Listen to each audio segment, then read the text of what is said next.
Hello everyone, welcome back to GGN. This is part 4 for today, Friday, May 24th, 2013. I'm Darko and I'm ready to go. Syria resolute to fight terrorists and find political solutions, says Syria's Assad. So he stressed that his resolve to continue fighting terrorism while embracing a political solution to end the crisis, saying Syria is determined to tackle terrorism and those who support it regionally and globally, and to find a political solution to the crisis. His remarks came after Syrian troops achieved great victories against the insurgents in the western border town of Qasir. So hopefully you guys remember this article that I just covered, Syrian rebels in trouble. German intelligence sees Assad regaining hold. Not even a year ago, German intelligence predicted Syrian autocrat Assad's regime would soon collapse. Now the agency instead believes the rebels are in trouble. Government troops are set to make significant advances, it predicts. Then I saw this article from today from McClatchy. Israel in reassessment thinks Syria's Bashar al-Assad will last a while. Israel has reversed its assessment about the staying power of the Syrian president and now thinks he'll remain in control of at least part of this country for some time to come. A conclusion that makes it likely a growing number of officials think that an escalation of violence between the two countries may be inevitable. Israeli defense officials said that not only was the Syrian army outperforming expectations against the terrorists, but also that previous forecasts of Assad's fall depended on belief that vast numbers of supporters would defect, a prediction that hasn't come to pass. So they're going according to the Brookings Institute for Policy for Regime Change. That's what they're going off. They're not getting that. 1 million Israeli landmines planted in occupied Palestinian West Bank. About 1 million landmines have been planted by the Israeli occupation in occupied Palestinian West Bank, official Palestinian data has shown. So the Commissioner General of the Palestinian Liberation Organization in Washington said the number of Israeli landmines planted is between 800,000 to 1 million. I believe that was one of the things that Israel said recently, was that one of their soldiers was killed doing a routine landmine clearing operation. Militants, I don't know if that story was true, but that's what they said. I almost wonder if they're working alongside the rebels or something like that. Militants in Syria received 35-ton Saudi arms cargo, says top commander. The top commander of foreign-backed militants fighting against the Syrian government says the militants have received a 35-ton arms shipment from Saudi Arabia. So they had previously called on Washington to deliver 700 tons of arms to the terrorists every week over the next month. Just recently you had the UK, I believe France, and the United States all approved funding for these terrorists. A cyber-attack campaign for Syria. We've also heard about possible assassinations by Israel's Mossad. Last week, Syrians lost access to the internet for the second time in a month. While the Assad government claims the lapses were the result of faulty network link, the evidence suggests that they were deliberate efforts by the government to hamper the opposition's ability to communicate inside the country and with the outside world.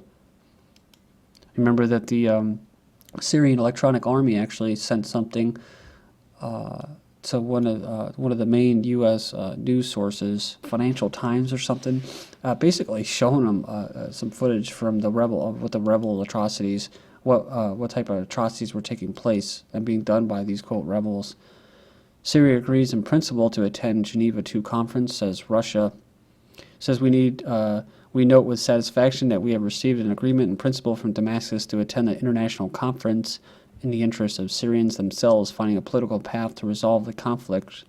So some say the meeting will be held on June 10th, but the Russian diplomat said such reports cannot be taken seriously since the ranks of the Syrian opposition groups remain so divided.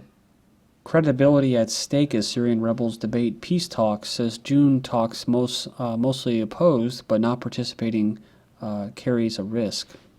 Intense debate and ongoing in the Syrian National Coalition over whether or not to participate in the upcoming Geneva II conference aimed at ending this war. So it goes on here and it says that the rebel Syrian National Coalition has not decided on the matter despite UN Special Envoy Brahimi already claiming that they would attend. They said it's a difficult matter for the Council as it tries to find a position that allows them to resist ending the war without looking like they are doing so. So leaders in the council debate are openly condemning the talks and warning it would amount to surrender to attend without setting their usual preconditions. Of course, unconditionally ousting the current government. So it goes on here and it says that yet the Syrian National Council has limited support among the actual rebel fighters to begin with, and they might lose what support they have if they agree to end the war at a time when Islamist rebels are determined to conquer not only Syria but the entire region. Then we have this from Kalachi. Despite word of split over Al-Qaeda Nusra Front, still key in Syria fighting. Then it goes on there and talks about how basically they had joined forces, right? The group's allegiance to Al-Qaeda.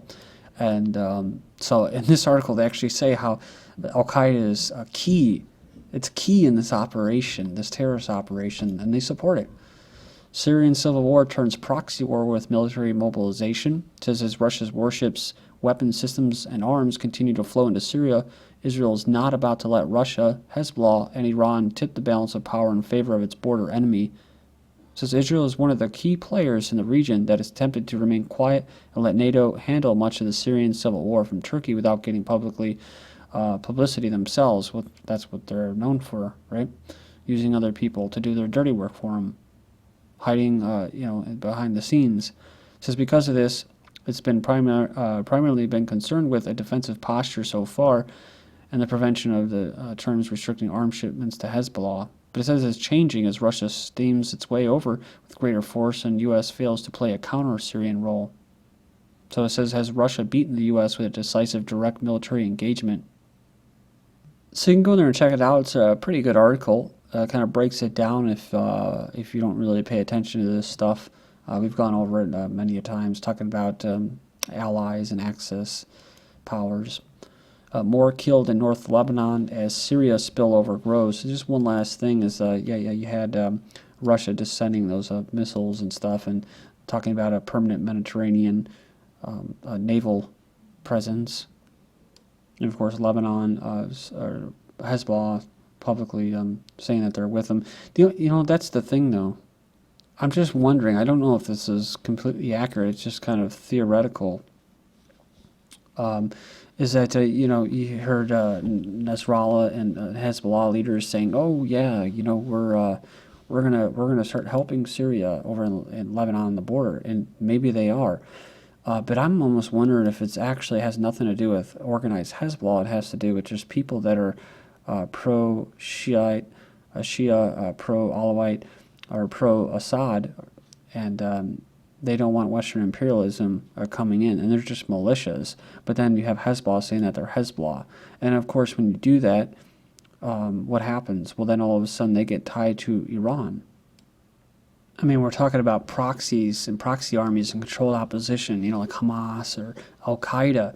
It just seems to me, Hezbollah, they never got to Europe, EU, and the U.S. never got them on the terrorist list. So it's like, it's almost as if they didn't want them to be.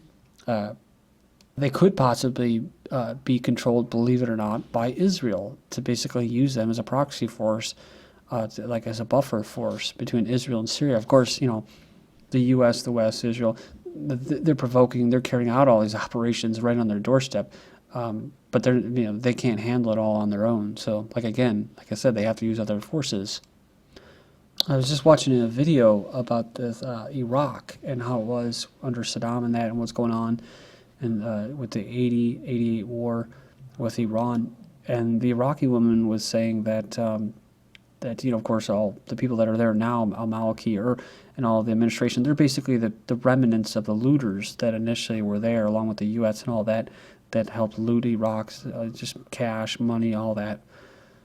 But that in Iran, she was saying, this is something that, you always hear in truth and alternative news, and that is that, the CIA overthrew the Ayatollah and installed it. She's saying that actually the Ayatollah and the religious clerics are actually there because they're allowed to be there by the West, by intelligence agencies.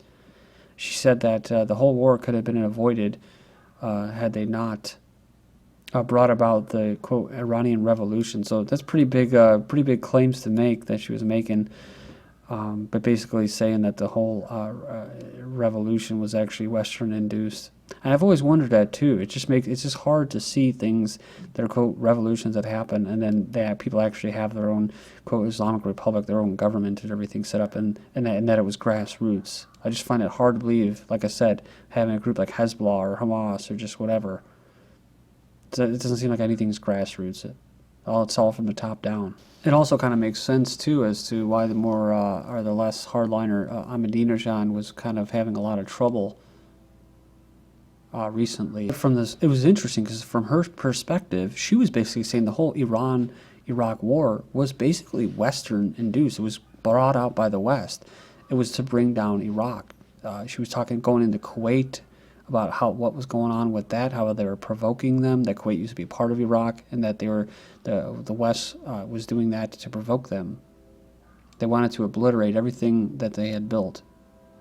As far as a national government, all the services that they had in Iraq under Saddam, and mostly the peace, that they were able to have peace between all the different sects. So, more killed in North Lebanon as Syria spillover grows. 18 killed, 200 wounded since Sunday. Machine gun fire remains a near constant in Tripoli, the major coastal city in northern Lebanon, where sectarian violence has spilled over from the neighboring Syria into the battle between two neighborhoods. Fighters from the Sunni-dominated neighborhood continue to clash with fighters in the mostly Alawite neighborhood.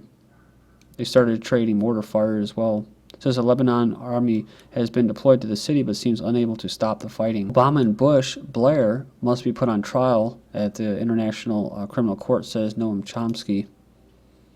So Bush and Blair ought to be up there at the ICC. There's no recent crime worse than the invasion of Iraq. Obama's got to be there for the terror war.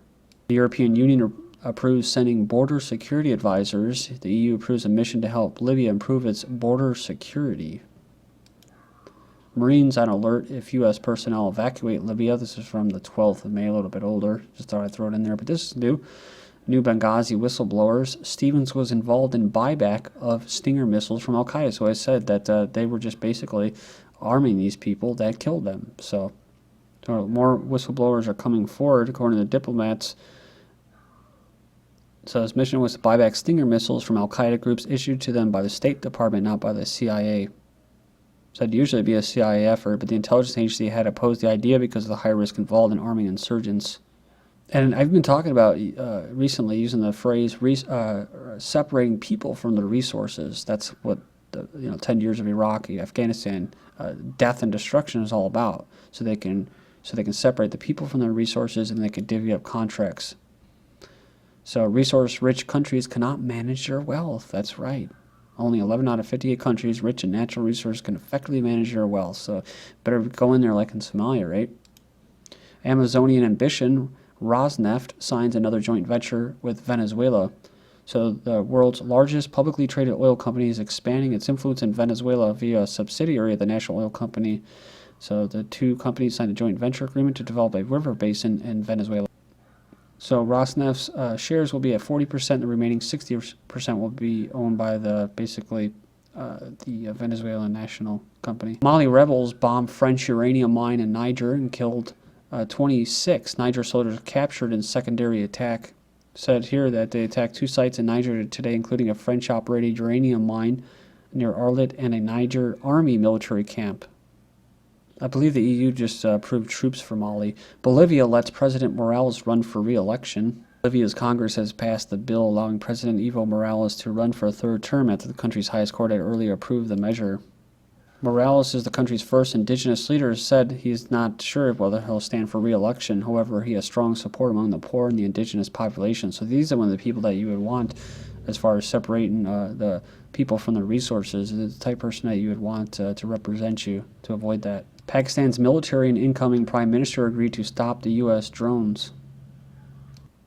Says with the old regime gone, Obama's promise to limit his drone program in a speech today sounds less like a policy decision and more like a recognition of the reality of the situation.